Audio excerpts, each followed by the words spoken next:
جمعرات کی شب کوئٹہ میں جمعیت علماء اسلام کے مرکزی جنرل سیکریٹری مولانا غفور حیدری نے پارٹی کے دیگر اکابرین کے ساتھ ایک پریس کانفرنس کا انعقاد کیا، جس میں انہوں نے بتایا کہ مستونگ واقعے میں حافظ حمداللہ کے قافلے پر ریموٹ کنٹرول بم دھماکہ کیا گیا تھا، جس میں اللہ کے فضل سے حافظ حمداللہ اور دیگر ساتھی محفوظ رہے۔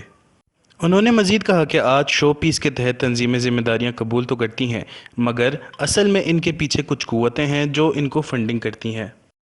لہٰذا میں ان قوتوں کو پیغام دینا چاہتا ہوں کہ جمعیت علماء اسلام ان شہیدوں کی جماعت ہے جنہوں نے انگریزوں کو اس خطے سے بھگایا تھا۔ اب تک جو اطلاعات ہیں ریموٹ بم حملہ ہوا ہے، لیکن اللہ کا شکر ہے کہ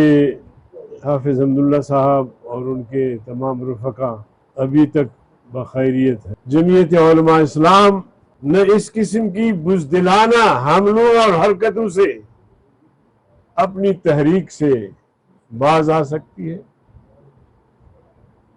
اور نہ ہی اپنے نظریے پر سودے بازی کے لیے تیار ہے۔ یہ صرف ہمارے دشمن نہیں ہیں، ہم ریاست کے ساتھ کھڑے ہیں، ریاستی موقف کی تائید کرتے ہیں، اس لیے ہمارے ساتھ ان کی دشمنی ہے۔ تو ہمارے ساتھ دشمنی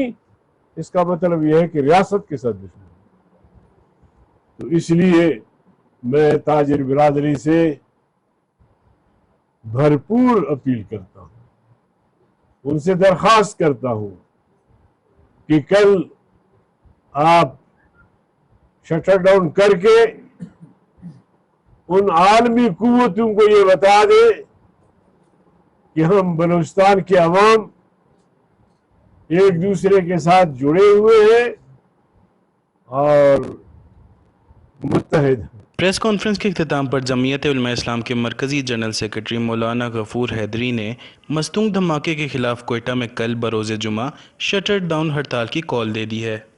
جبکہ موقع پر موجود عوامی نیشنل پارٹی کے صوبائی صدر اصغر خان اچکزئی نے بھی ہڑتال کی کال کی حمایت کرتے ہوئے کہا کہ